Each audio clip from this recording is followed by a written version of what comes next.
দেশে থাকতে পারিনি। আমরা দূর থেকে শুনেছি প্রত্যেক এলাকায় বলে অনেক উন্নয়ন হয়েছে, কিন্তু যদি উন্নয়ন হয়েই থাকে তাহলে প্রার্থীরা কেন এত সমস্যার কথা বললো? তার মানে কি উন্নয়নের ভাষা বলেছিল এতদিন? তাহলে প্রিয় ভাই বোনেরা, এখন সময়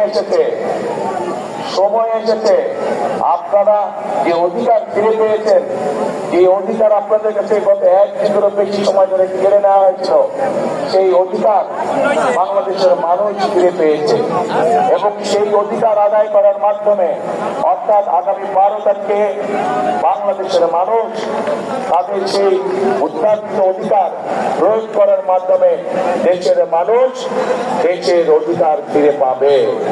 কারণ আমরা যারা বিএনপি করি, আমরা বিশ্বাস করি যে এই দেশের বিএনপির সকল ক্ষমতা